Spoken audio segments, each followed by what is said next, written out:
ناظرین السلام علیکم۔ Welcome to knowledge plus. آخری چٹان کے اگلے پارٹ کے ساتھ حاضر خدمت ہیں۔ خیمے سے باہر چنگیز خان کے لڑکے اور تاتاری سردار ایک قالین پر دھوپ میں آپس میں بیٹھے باتیں کر رہے تھے۔ ایک نوجوان کے استفسار پر مترجم نے طاہر کو ان کے سامنے متعارف کروایا۔ انہوں نے طاہر کو اپنے پاس بٹھا لیا اور بغداد کے متعلق سوالات شروع کر دیے۔ طاہر نے بعض سوالات کا جواب، لیکن جب اس سے بغداد کی فوج کے تعداد اور قلعوں کی مضبوطی کے متعلق پوچھا گیا، اس نے ان سوالات کا جواب دینے سے انکار کر دیا اور کہا کہ میں ان کے متعلق نہیں جانتا۔ چنگیز خان کے ایک بیٹے نے کہا، آپ کو شاید غلط فہمی ہوئی ہے، ہم نے یہ سوالات کسی برے ارادے سے نہیں پوچھے۔ بغداد کے ساتھ ہمارے تعلقات دوستانہ ہیں اور ہم اپنے دوستوں کے متعلق ضروری معلومات حاصل کرنا اپنا فرض سمجھتے ہیں۔ میں آپ کو یقین دلاتا ہوں کہ باہر کی دنیا کے متعلق ہماری معلومات اس قدر ناقص نہیں دیکھی۔ چنگیز خان کے بیٹے نے اپنی جیب سے رومال نکال کر طاہر کے سامنے رکھ دیا اور کہا، شاید آپ نے بغداد کا اس سے زیادہ مکمل نقشہ پہلے کبھی نہ دیکھا ہوگا۔ رومال پر بنا ہوا نقشہ اس قدر مکمل تھا کہ طاہر کی حیرانگی کی کوئی انتہا نہ رہی۔ ایک تاتاری سردار نے طاہر کی طرف معنی خیز تبسم کے ساتھ دیکھتے ہوئے کہا، اب آپ ہماری ساتھ بے تکلفی سے باتیں کر سکتے ہیں۔ طاہر ابھی تک نقشہ دیکھ رہا تھا کہ ایک خادم نے آ کر تاتاری زبان میں کچھ کہا۔ یہ لوگ اٹھ کر خیمے کی طرف چل دیے۔ طاہر جب سے یہ رومال واپس دینے لگا تو چنگیز خان کے بیٹے نے کہا، اگر آپ کو یہ نقشہ پسند ہو تو آپ اسے اپنے پاس رکھ سکتے ہیں، میرے پاس اور نقشے بھی موجود ہیں۔ طاہر نے جواب دیا، نہیں، بغداد کا نقشہ میرے دل پر لکھا ہوا ہے۔ جب یہ لوگ ایک خیمے میں داخل ہوئے تو مترجم نے طاہر سے کہا، آپ بھی غضب کرتے ہیں، بھلائی شخص کے دل میں جو انسانی کھوپڑیوں کے محل تعمیر کرتا ہے، اسلام کے لیے کیا جگہ ہو سکتی ہے؟ طاہر نے جواب دیا، مجھے اس کی اعتنائی کا افسوس نہیں، لیکن اس بات کا افسوس ضرور ہے کہ مجھے اپنا فرض پورا کرنے کا موقع نہیں ملا۔ مترجم نے کہا، آپ کو میرا شکر گزار ہونا چاہیے کہ میں نے خان اعظم پر آپ کے سب بہت سے الفاظ کی تلخی بالکل بھی ظاہر نہیں ہونے دی۔ طاہر نے چونک کر کہا، آپ کا مطلب ہے کہ آپ میری باتوں کا مفہوم بدلنے کی کوشش کرتے رہے ہیں؟ مترجم نے ایک منافقانہ مسکراہٹ کے ساتھ جواب دیا، نہیں، میں نے آپ کے بعض خیالات کی ترجمانی ذرا مہذب طریقے سے کر دی تھی۔ طاہر نے پوچھا، مہذب طریقے سے آپ کی مراد کیا ہو سکتی ہے؟ مترجم نے جواب دیا، مہذب سے میری مراد وہ طریقہ ہے جس کی بدولت آج ہمیں دھکے دے کر دربار سے نہیں نکالا گیا۔ آپ کے ساتھ تو شاید رعایت برتی جاتی، مجھ پر غصہ ضرور نکالا جاتا۔ طاہر نے کہا، جب میں یہ کہہ رہا تھا کہ مسلمانوں کی کسی ایک سلطنت پر حملے کی صورت میں تاتاریوں کے خلاف ساری دنیا کے مسلمان متحد ہو جائیں گے، تو چنگیز خان کی مسکراہٹ یہ ثابت کرتی تھی کہ یا تو اسے اپنی فوجی قوت پر بہت ناز ہے یا وہ میرے الفاظ کو ایک کھوکھلی دھمکی سمجھتا ہے۔ مترجم نے کہا، خان اعظم موت کے دروازے پر کھڑا ہو کر بھی مسکرانے کی ہمت رکھتا ہے۔ اس کے علاوہ وہ جانتا ہے کہ اقوام کی قسمت کا فیصلہ الفاظ نہیں بلکہ عمل سے ہوتا ہے۔ اگر میں آپ کی جگہ ہوتا تو بغداد واپس پہنچ کر تاتاریوں کی فوجی قیادت کے متعلق خلیفہ کی غلط فہمی دور کرنا اپنا فرض سمجھتا۔ آپ نے ابھی تک کچھ دیکھا نہیں، میرے ساتھ آئیے۔ طاہر اس کے ساتھ پہاڑی کے گرد چکر لگاتا ہوا دوسری طرف پہنچ گیا۔ اس طرف بھی پہاڑ کے نیچے ایک وسیع وادی میں چھوٹے چھوٹے بے شمار خیمے نصب تھے۔ وہاں پر رک کر ان خیموں کی طرف اس نے اشارہ کرتے ہوئے کہا، آپ یہ نہیں جانتے کہ پہاڑ کا یہ سلسلہ کہاں جا کر ختم ہوتا ہے؟ مجھے یہ معلوم نہیں کہ اس قسم کی کتنی اور وادیوں میں تاتاریوں کے ٹڈی دل بکھرے ہوئے ہیں۔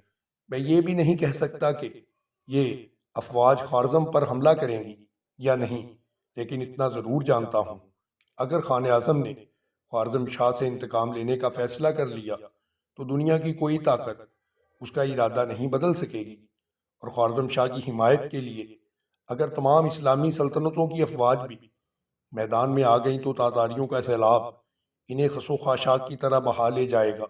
اس لیے آپ کو بغداد کے ساتھ ہمدردی ہے۔ خلیفہ کو ایسے شخص کے ساتھ بگاڑنے کا مشورہ نہ دیں جو اپنے دشمنوں پر خدا کا قہر بن کر نازل ہو۔ طاہر نے برہم ہو کر جواب دیا، آپ ضرورت سے زیادہ چنگیز خان کا حق نمک ادا کر رہے ہیں۔ مجھ ان سب طریقوں کا علم ہے جو چنگیز خان اپنے حریفوں کو مرعوب کرنے کے لیے استعمال کرتا ہے۔ میں مانتا ہوں کہ انتشار کی وجہ سے عالم اسلام بہت کمزور ہو چکا ہے، لیکن اس کمزوری کے باوجود ہم برسوں مغرب کے نصرانیوں کے ٹیڈی دل افواج کو پے در پہ شکستیں دے چکے ہیں، اور چنگیز خان کی افواج ان سے زیادہ نہیں، اور نہ خوارزم اور بغداد کی فوجیں مصر اور شام کی افواج سے کم ہوں گی۔ مغرب کے ٹیڈی دل افواج کے مقابلے میں ہم شام، فلسطین اور مصر کے کسی میدان میں 50,000 سے زیادہ افواج لا سکتے ہیں، لیکن تاتاریوں کے مقابلے کے لیے بغداد سے 3 لاکھ اور خوارزم سے 4 لاکھ افواج میدان میں لا سکتے ہیں۔ اگر آپ نے مجھے خلیفہ کا خیرخواہ سمجھ کر اسے تاتاریوں کی طاقت سے مرعوب ہونے کا مشورہ دیا ہے تو میں آپ کو چنگیز خان کا وفادار سمجھ کر مشورہ دیتا ہوں کہ عالم اسلام کی قوت مدافعت کے متعلق اس کی غلط فہمی دور کریں۔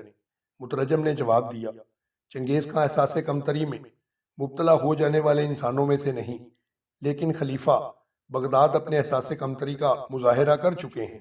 خلیفہ کو نہ صرف احساس ہے کہ خوارزم شاہ خان اعظم کے حملے کی تاب نہ لا سکے گا، بلکہ اسے یہ بھی یقین ہے کہ خلیفہ اس کی کوئی مدد نہیں کر سکے گا۔ اگر خوارزم اور بغداد کی فوجی قیادت پر اعتماد ہوتا تو وہ چنگیز خان کو آپ کی وساطت سے یہ درخواست نہ بھیجتا کہ خوارزم پر حملہ نہ کرو۔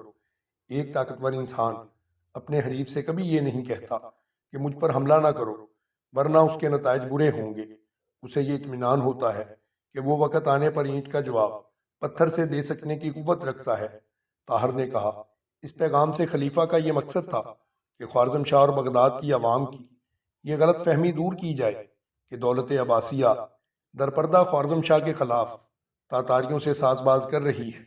مترجم نے پھر ایک بار منافقانہ مسکراہٹ سے طاہر کی طرف دیکھتے ہوئے کہا، خوارزم شاہ کے متعلق تو میں نہیں کہہ سکتا کہ اس کی غلط فہمی دور ہوگی یا نہیں، لیکن آپ نے خان اعظم کی یہ غلط فہمی دور کر دی ہے۔ چلیے میں آپ کو آپ کے خیمے میں چھوڑ آؤں۔ طاہر نے جلدی سے سوال کیا، پہلے یہ بتائیے کہ وہ غلط فہمی کیا تھی جسے میں نے دور کر دیا؟ تو اس نے جواب دیا، آپ کو آنے والے حالات اس سوال کا جواب دیں گے۔ نہیں، آپ کو بتانا پڑے گا۔ نہیں، آپ کہہ چکے ہیں کہ میں چنگیز خان کا وفادار ہوں، اور میری وفاداری کا تقاضا ہے کہ میں ایسی باتیں ظاہر نہ کروں۔ ایلچی نے یہاں تک کہہ کے ادھر ادھر دیکھا اور آہستہ سے کہا، آپ کی بعض باتیں میرے لیے ناقابل برداشت تھیں، لیکن نامعلوم میں نے اپنے دل میں آپ کے لیے ہمدردی کیوں محسوس کی۔ آپ کو میرا آخری مشورہ یہ ہے کہ آپ یہاں کسی اور کے ساتھ بے تکلف ہونے کی کوشش نہ کریں، اور جس قدر جلد ہو سکے یہاں سے روانہ ہو جائیں۔ اب مجھ سے کوئی سوال مت پوچھیے گا۔ واپسی پر مملکت تاتار کی حدود عبور کرنے کے بعد طاہر اور اس کے ساتھی خوارزم کی سرحد پر ایک چھوٹے سے شہر میں داخل ہوئے۔